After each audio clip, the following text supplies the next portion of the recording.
आपको मैं दूसरे लेक्चर के माध्यम से आपको सामाजिक विज्ञान का टॉपिक है कक्षा 10 का आज जर्मनी और इटली का निर्माण कैसे हुआ, किस किस तरीके से ये अलग थलग थे और आज ये किस तरह से इकट्ठे हुए, इनका एकीकरण कैसे हुआ, जर्मनी का एकीकरण और इटली का एकीकरण के बारे में आपको बताएंगे।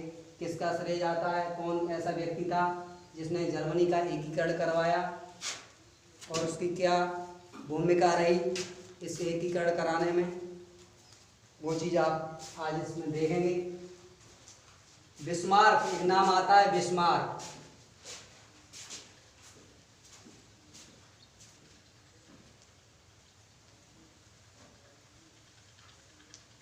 बिस्मार्क को जर्मनी में जो एकीकरण हुआ था जर्मनी का, जर्मनी अलग थलग पड़ा हुआ था, कई उसके जो राजनीतिक उथल पुथल उसमें पड़ी हुई थी, कई राज्य आपस में लड़ रहे थे, तो उसका एकीकरण कराने का श्रेय बिस्मार्क को जाता है। बिस्मार्क को इसका एक तरीके से, जैसे नहीं कोई आदमी किसी चीज़ का जब निर्माण करता तो उसे जनक कहा जाता है, वैसे ही बिस्मार्क को जर्मनी का एकीकरण जर्मनी के एकीकरण का जनक कहा गया।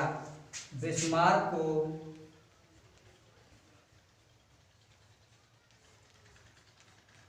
जर्मनी के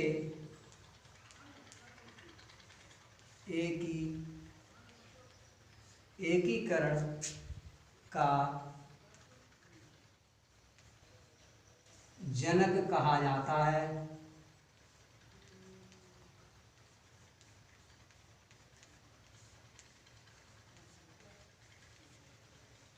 बिस्मार्क की वजह से जर्मनी एकजुट हो पाया है, उसकी जो है सत्ता एकजुट हो पाई। अलग अलग छोटे छोटे राज्यों में ये बिखरा पड़ा हुआ था और आपस में युद्ध हो रहे थे, एक राज्य दूसरे राज्य से संघर्ष कर रहा था और इसका अस्तित्व जो है खतरे में जा रहा था। तब जो है बिस्मार्क ने एक अहम भूमिका निभाते हुए इसको जो है एकीकरण कराया।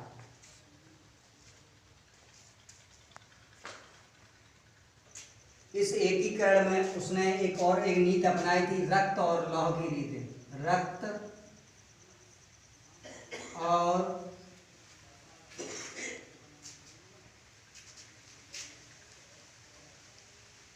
लौह की नीति,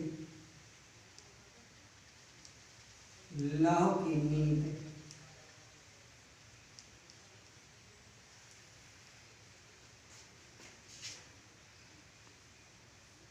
अपनाई।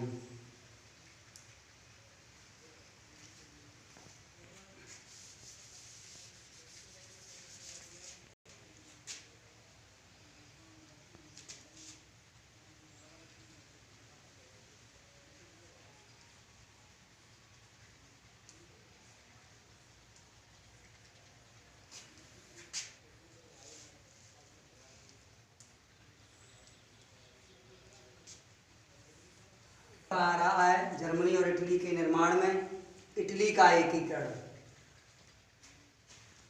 इटली का एकीकरण किस प्रकार हुआ? इटली भी यूरोप महाद्वीप का एक अहम देश है, काफ़ी समृद्धशाली देश है। आज इटली की स्थिति जो है काफ़ी सुदृढ़ है।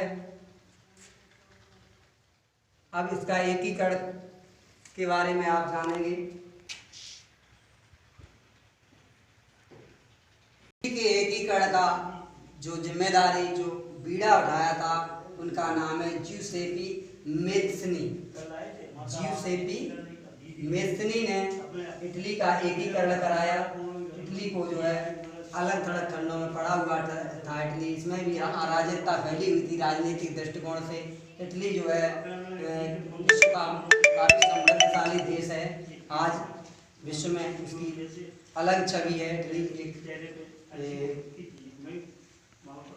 एक प्रगतिशील देश है, एक विकसित देश हो गया है इटली। और ये जो है इस तरह से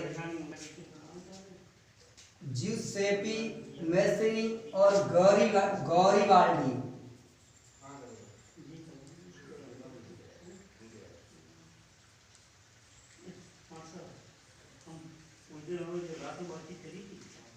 जियुसेपी मैस्त्री और गैरिबाल्डी के बीच जो है आपस में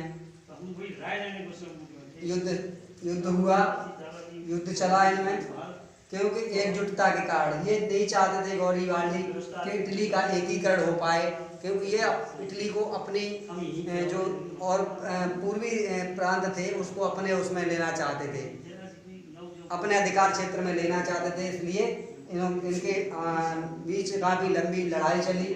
जियुसेपी मैस्त्री और गैरिबाल्डी के बीच एक युद्ध हुआ। उस युद्ध में गैरिबाल्डी की हार हुई और जियुसेपी मैस्त्री इस युद्ध में जो है विजयी हुए और इटली का एकीकरण कराने में जो है सफलता प्राप्त की इन्होंने।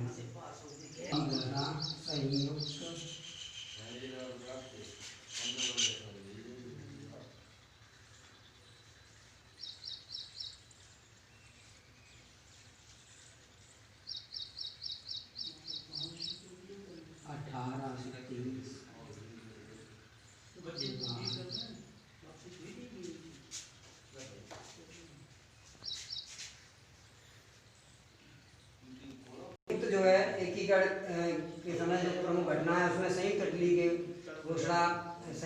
की घोषणा कब हुई?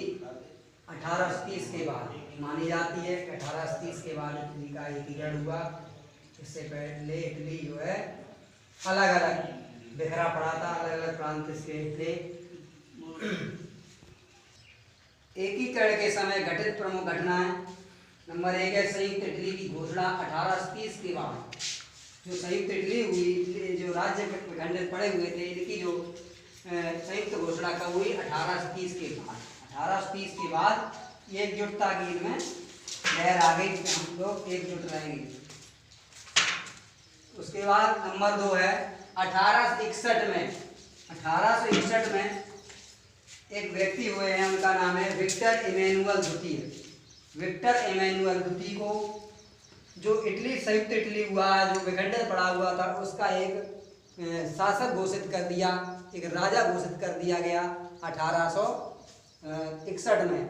विक्टर इमैनुअल द्वितीय को जो है संयुक्त इटली का एक राजा, एक शासक घोषित कर दिया गया।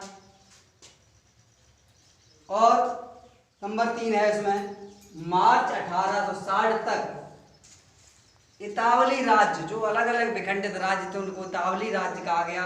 इतावली राज्यों को सर्वसम्मत से पीटमांड, जो सर्डिनिया का एक हिस्सा था, पीटमांड, सर्डिनिया और पीटमांड के बीच का जो हिस्सा था सर्डिनिया का, पीटमांड, उसके साथ इसका एकजुट हो गया, इसका विलय कर दिया गया, एक इटली में इसे शामिल कर लिया गया। इस तरह से इटली का एकीकरण हुआ है। अब आपको आगे बताएंगे हम ग्रेट ब्रिटेन का विकास कैसे हुआ। ग्रेट ब्रिटेन का विकास किस तरह से हुआ है, ये आप नोट करना चाहो तो नोट भी कर सकते हैं।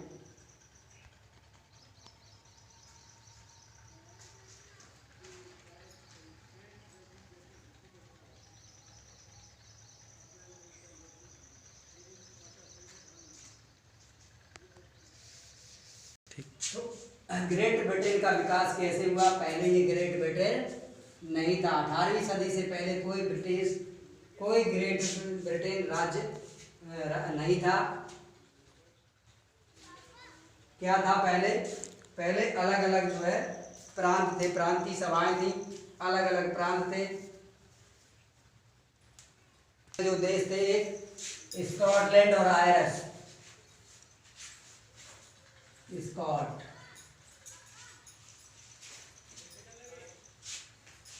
और आयरिश, वीनस आयरिश,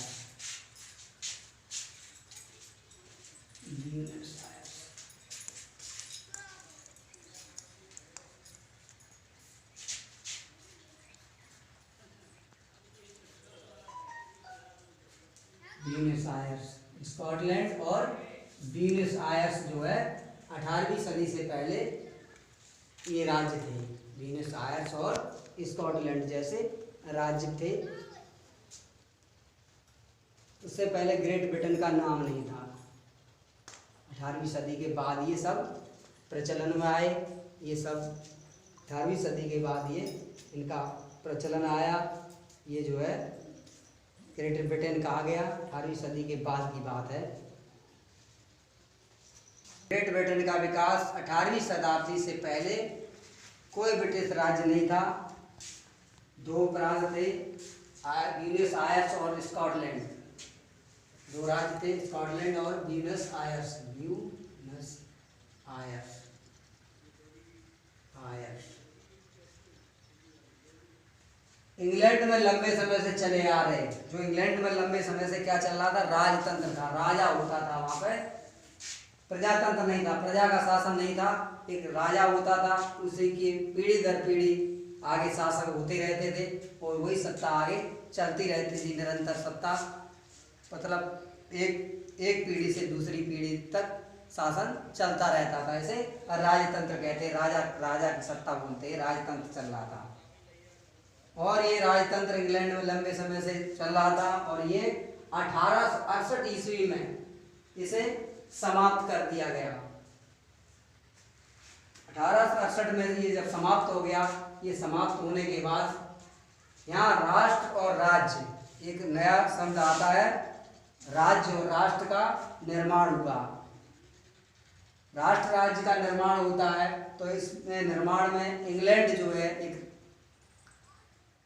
कंट्री है। इंग्लैंड जो है मध्य में था, बीचों बीच में पड़ता था इंग्लैंड इसके, तो इसलिए इंग्लैंड को उन्होंने केंद्र मान लिया और जो सत्ता थी इंग्लैंड को मुख्य राजधानी के तौर पर, इन्होंने कैपिटल के तौर पर उसे मान लिया गया।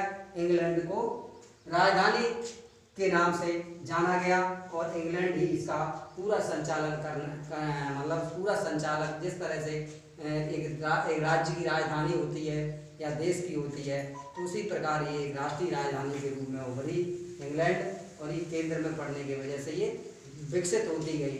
इसे क्या कहा गया, ग्रेट ब्रिटेन कहा गया, इसे ग्रेट ब्रिटेन नाम दिया गया। ग्रेट ब्रिटेन का विकास के बारे में मैंने आपको बताया। तो ये आज का टॉपिक जो है यहीं पे आज फिनिश हो रहा है। इसके बाद आगे नेक्स्ट टॉपिक चलेगा, ये आप नोट कर लेना, इसे दोहरा लेना किताबों से देख के, और डिटेल में पढ़ना है आपको। ठीक है।